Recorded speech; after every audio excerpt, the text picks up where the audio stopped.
Estamos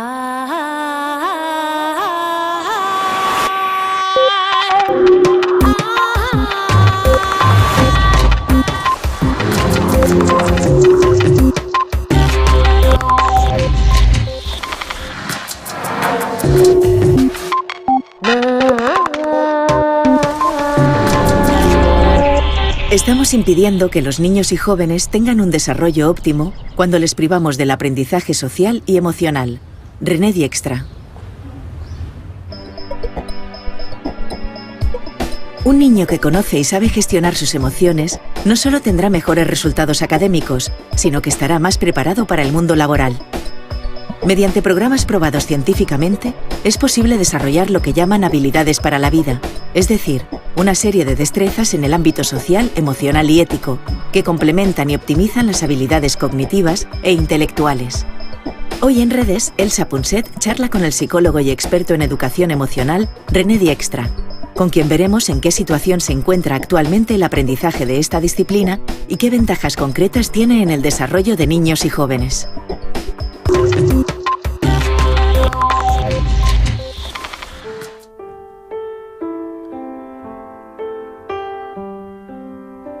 Tres grandes errores caracterizan la educación que reciben hoy nuestros hijos y nuestros nietos. El primero es no tener en cuenta dos de las enseñanzas más importantes de la neurociencia. Que la razón no sirve para nada sin las emociones, por una parte, y que el cerebro es un órgano muy sofisticado, difícil de comprender, pero enormemente plástico.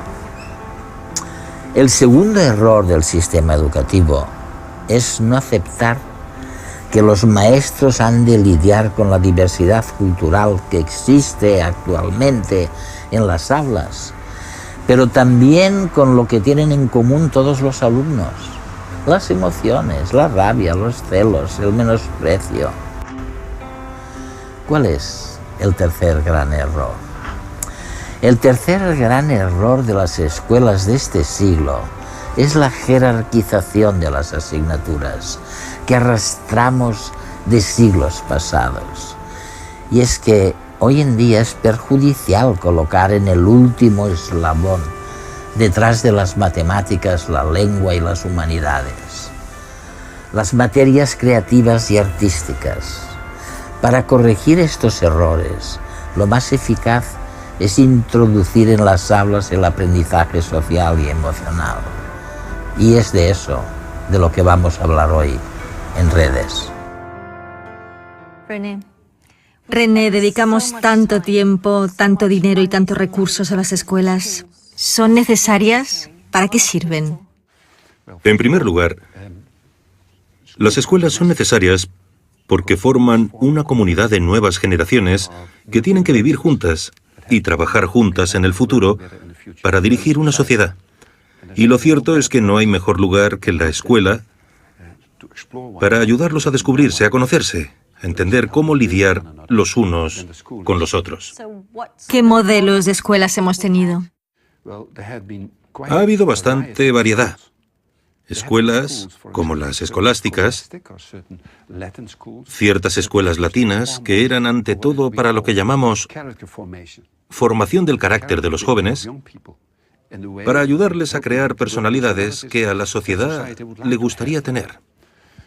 Pero el énfasis en la formación del carácter o aprender a internalizar ideologías, como las escuelas religiosas, los seminarios, etc., se sustituyó en los siglos XIX y XX por escuelas que, ante todo, querían preparar a los jóvenes para la economía, para el mercado laboral.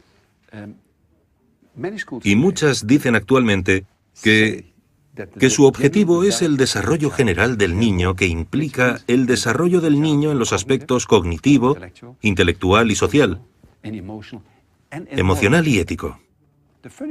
Lo curioso es que si vas a su plan de estudios, los tres últimos no suelen figurar en él como aspecto formal, integrante de... ¿Te refieres a lo social, emocional y ético? Sí, no tienen clases sobre habilidades sociales, emocionales, ni morales o éticas. En el organismo del niño Esas cosas no pueden separarse. Por ejemplo, si quieres hacer bien tus deberes y tener buenas notas, necesitas un cierto grado de autocontrol. Tienes que ser capaz de aplazar Sí, los pequeños placeres. determinados pequeños placeres y disciplinarte de verdad para hacer los deberes. O necesitas planificar. La necesidad de planificar el aplazamiento de nuestros pequeños placeres no se consigue aprendiendo aritmética o matemáticas o francés o lo que sea. Te daré otro ejemplo. Es extremadamente importante, de hecho es la primera habilidad que aprendes en los denominados programas de aprendizaje social y emocional, que un niño perciba y sea capaz de gestionar adecuadamente sus sentimientos. Un niño que conoce las emociones es un niño que funciona mejor porque si tiene miedo a fracasar, ya no dice, los deberes son una mierda. No, dice, me temo que no soy capaz de terminar mis deberes. Si acude a ti y te dice eso, entonces sabes qué puedes hacer por él. Y él puede aprender a lidiar con ello también. Exacto. Pero lo contrario también es cierto. Enseñar a los niños a interpretar las emociones de otras personas, sobre todo los adolescentes en la pubertad. Durante la pubertad, cambia la forma en que los niños decodifican las expresiones de las emociones de otros. Por ejemplo, en la adolescencia, suelen interpretar la preocupación como enfado. Así que, si su madre está preocupada por algo peligroso que hicieron, podrían decirle a su madre, «Mamá, ¿por qué estás siempre tan enfadada?» Y la madre les contesta, «No estoy enfadada, solo preocupada». Pero el niño, debido al hecho de que decodifica, entre los 12 y los 15 años, las expresiones de las emociones de distinta forma, no lo interpretó así. Y es posible que la madre piense que carece de empatía. Si le enseño a un niño a interpretar bien las emociones de otros, mejorará su capacidad de conectar, de construir relaciones con otros y de empatizar con ellos.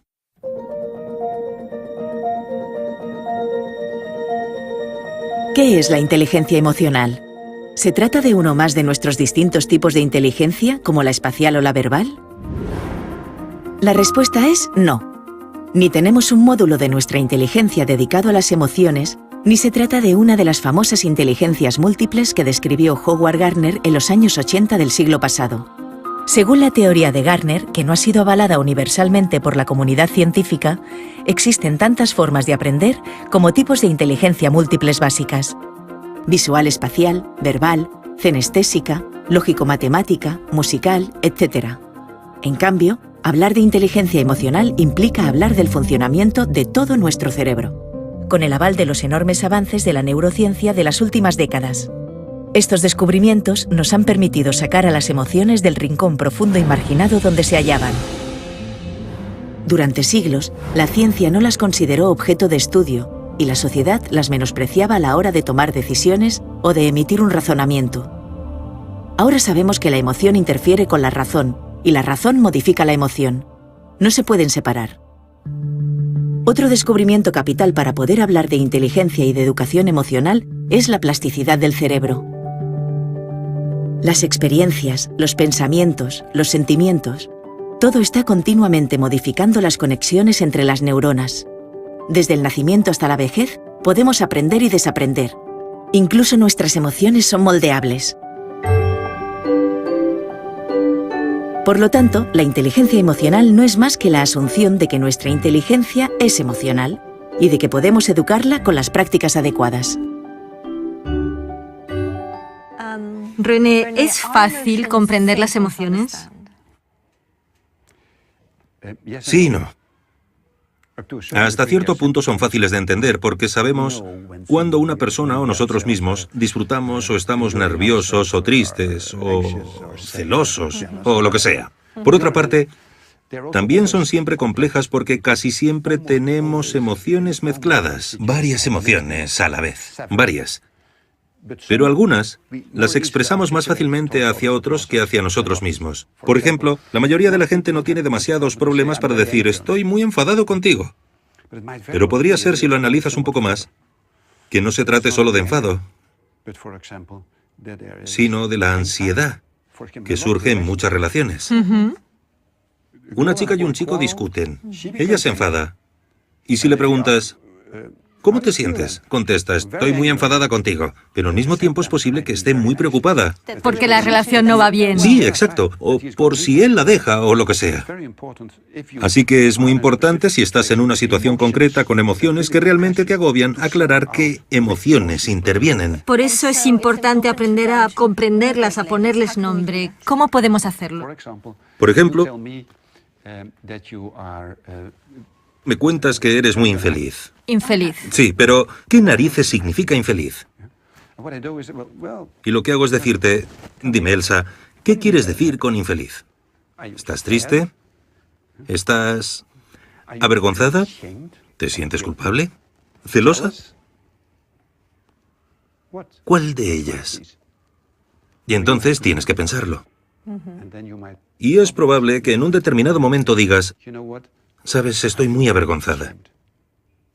Ahora puedo hablar contigo y tú conmigo, porque puedo preguntarte, ¿quieres contarme de qué te avergüenzas? Y cuando te hago esas preguntas y tú las verbalizas, de repente las ves claramente. Y en cuanto las ves claramente, puedes adoptar una postura al respecto. ¿Sabemos distinguir las emociones?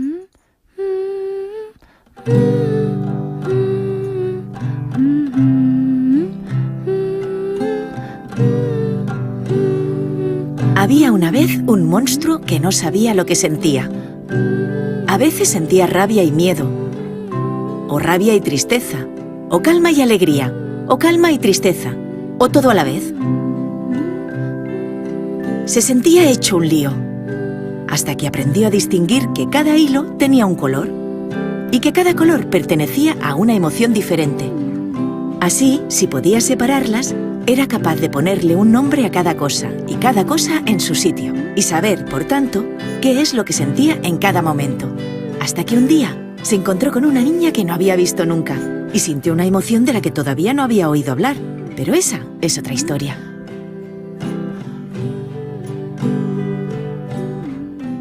¿Cuándo podemos empezar a enseñar a los niños acerca de sus emociones?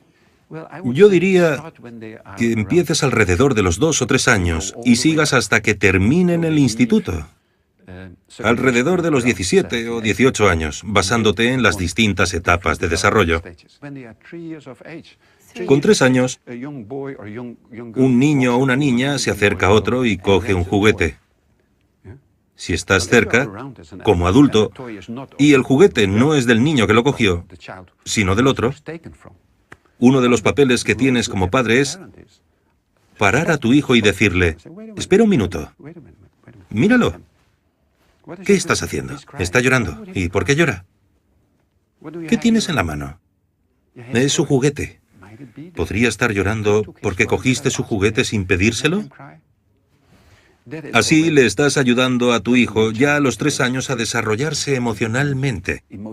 Y a ser consciente. Sí, a desarrollarse y ser consciente.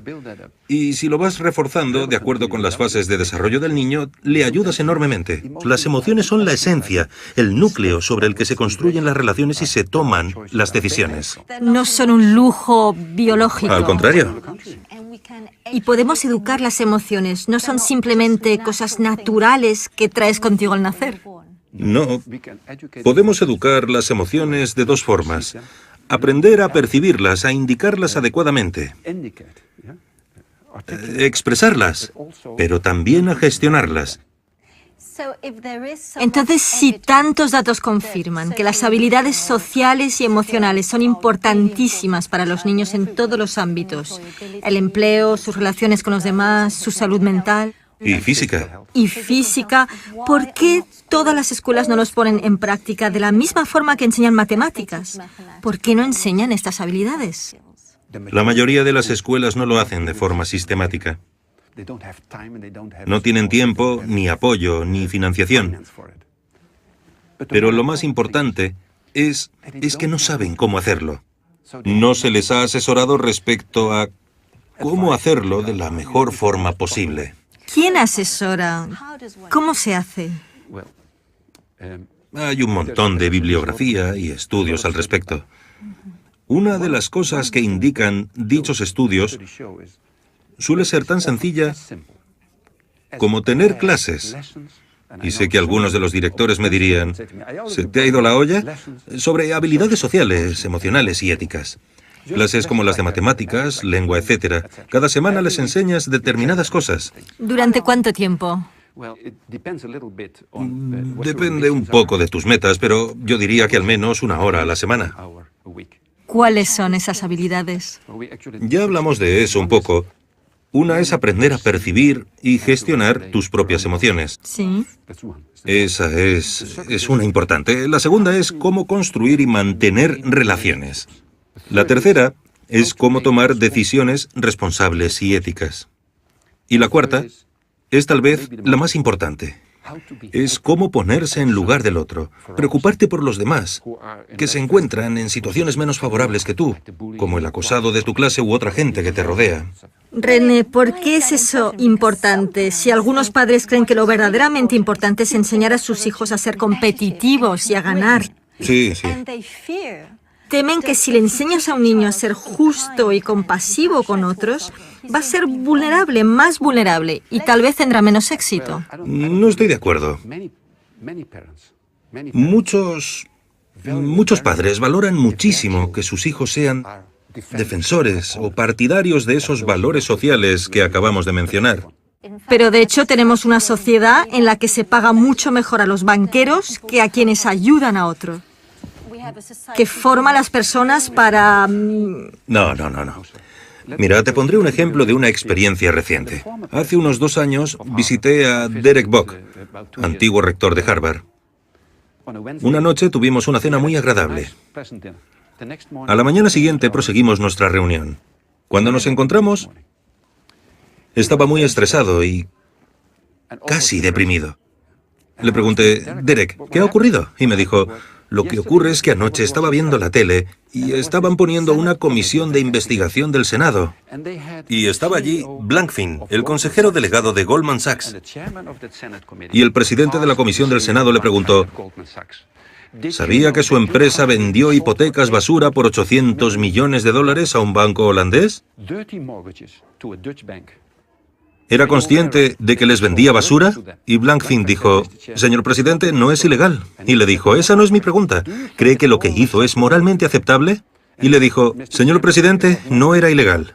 Entonces el presidente cogió 2 correos electrónicos y dijo, uno de sus propios trabajadores le escribió a otro que usted los había felicitado por vender esas hipotecas basura. Y Derek Bock, el antiguo rector de Harvard, dijo, lo que me entristece tanto es que cuando Blankfein se enfadó, comentó que se había licenciado en la Facultad de Derecho de Harvard. En Harvard hicimos algo mal. Si personas así son el producto de nuestra educación, creo que eso lo dice todo. ¿Se puede tener éxito y tener habilidades sociales y emocionales? Hacer la pregunta es responderla. No tengo que dar la respuesta, claro.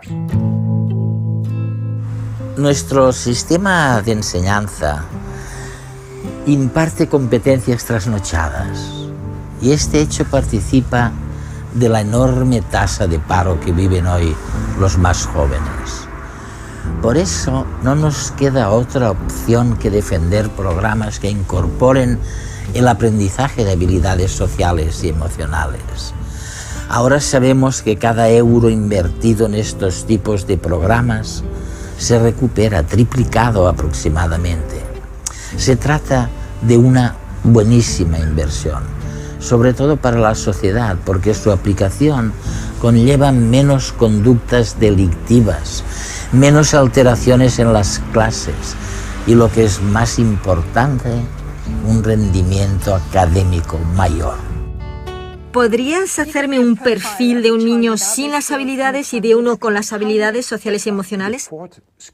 La cuarta habilidad que no mencionamos de forma demasiado exhaustiva es que enseñas a los niños a enfrentarse de forma ética y eficaz a los conflictos. Es una habilidad muy importante. A los conflictos con sus iguales, con adultos, con futuros clientes. Pero hay algunos conflictos con otras personas que no pueden resolverse. Así que tenemos que aprender a aceptar que disentimos y que nunca uniremos fuerzas. Los niños que no han asistido a un programa de estos normalmente no saben enfrentarse a eso. No saben distinguir entre conflictos que pueden solucionarse Sí. y los que no pueden. Y cuando un conflicto simplemente está ahí, el enfado, la frustración, la agresividad, etc., siguen formando parte del repertorio de comportamientos de esos niños, lo que es triste. Para los niños y para la gente que los rodea. Los niños que han asistido a esos programas aprenden a distinguir entre lo que puede resolverse o lo que no. Cuándo puedes hacer algo y cuándo no puedes. Lo que es tremendamente importante. Por poner un ejemplo, si tus padres riñen en casa entre ellos sobre su relación, como niño difícilmente puedes hacer algo. Pero algunos niños no pueden abstenerse. No pueden porque no han aprendido a distinguir entre ambos. Así que toman partido. Y la cosa empeora. Los beneficios de los programas de aprendizaje social y emocional en las escuelas para fomentar el desarrollo de niños y jóvenes han sido demostrados en 7 ámbitos relevantes. Desarrollo de habilidades sociales. Reducción de comportamientos antisociales. Disminución del abuso de drogas. Incremento de la autoimagen positiva. Aumento del éxito académico. Mejor salud mental. Aumento de comportamientos prosociales. ¿Qué otra cosa haría mejor un niño que tenga habilidades sociales y emocionales? Deja que te ponga un ejemplo impresionante. Una parte del programa de habilidades para la vida es que también enseñas a los niños a enfrentarse a problemas afectivos graves e incluso tus propias tendencias suicidas, sobre todo en alumnos de secundaria. En una de las clases se pide que los niños se reúnan y piensen qué tipos de dolencias o síntomas tiene una persona que padece depresión. Y son muy capaces de hacerlo en grupo. Saben lo que es. Saben lo que es una persona triste. Triste y deprimida. Y una de las preguntas que les hacemos a esos niños es, imaginad que estáis en ese estado durante mucho tiempo. ¿Qué podríais hacer para aliviarlo? ¿Para salir de él? ¿O qué podrías hacer para ayudar a uno de vuestros compañeros a salir de ese estado triste o depresivo? Y con otros piensan todo tipo de formas de hacerlo. Sí. Evaluamos los efectos de esa intervención sobre, por ejemplo, la frecuencia de pensamientos suicidas, de acabar con tu vida, o intentos de suicidio. Y mostraron que aquellos niños que asistieron a los programas, incluso un año tras la conclusión del programa, padecían menos problemas depresivos o pensamientos suicidas y tenían conductas suicidas con menos frecuencia. Lo que demuestra que también en lo que se refiere a la salud mental y las enfermedades mentales peligrosas, los programas merecen mucho la pena. Hacemos lo mismo en uno de los módulos sobre problemas de ansiedad, miedo al fracaso en la escuela, ansiedad social, todos los tipos de ansiedades que puedes tener. Lo que vemos es que un año después de la finalización de los programas, los niños que han asistido se enfrentan mejor a la ansiedad, suelen estar más predispuestos a pedir ayuda o simplemente sufren menos. Dinos más cosas que distinguen a los niños que reciben esos programas. Otro rasgo distintivo muy claro es que los niños que siguen estos programas son capaces de distinguir mejor lo que les gustaría ser en el futuro o lo que tienes que hacer para conseguirlo y lo que te gusta, lo que disfrutas a corto plazo. Así que son más capaces, por así decirlo, de negociar con sí mismos. De trabajar por sus metas. Eso es, sí. Tener metas y trabajar para conseguirlas. ¿Cuánto tiempo lleva formar a buenos formadores en habilidades sociales y emocionales? Los formamos durante 3 días consecutivos y ya en el primer día y medio los reprogramamos, por así decirlo. Porque les enseñamos lo que queremos que enseñen a sus alumnos y les ayudamos a internalizarlo ellos mismos. Y luego les damos 2 clases de seguimiento de forma que empiecen sus clases y puedan tratar cualquier cuestión que surja mientras están ocupados con sus niños. Uno de los principios, casi diría los trucos, que enseñamos tanto a alumnos como a profesores es que si estás enfadado, por ejemplo, con un alumno, antes de decidir cómo actuar, echando del aula al alumno, por ejemplo, utilices el principio del semáforo, contar hasta 10. Lo que suelo hacer es enfadar a los profesores y, lógicamente, empiezan a protestar y a gritar y entonces digo, parad el carro, utilizad el principio del semáforo. Entonces pueden ser técnicas muy sencillas. Es muy sencillo. ¿Algunos alumnos se benefician más de esos programas que otros? Esa es una cuestión sumamente importante. Sabemos por nuestro programa, la evaluación de 15 años, una serie de estudios de control experimental, pero también por otros, que se benefician más aquellos alumnos más necesitados. Allí donde se encuentran los mayores problemas es también donde se consiguen los mayores avances o éxitos. Lo que implica que, cuando no se proporciona a los alumnos este tipo de programas, los privas todavía de más cosas. La educación del niño deberá estar encaminada a desarrollar la personalidad, las aptitudes y la capacidad mental y física del niño hasta el máximo de sus posibilidades. Así lo dice la Convención sobre los Derechos del Niño, que entró en vigor hace más de 2 décadas.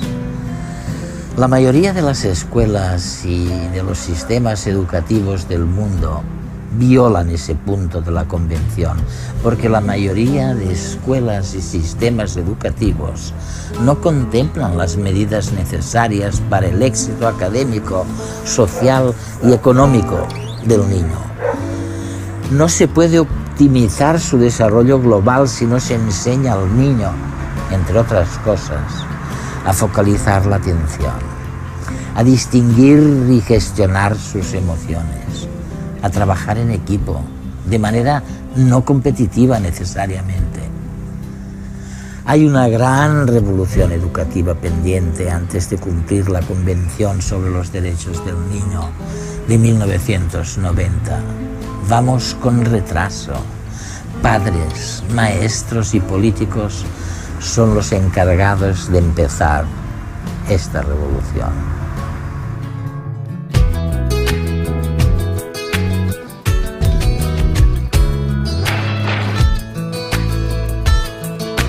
Mi pregunta es, ¿todo el mundo puede tener buenas ideas?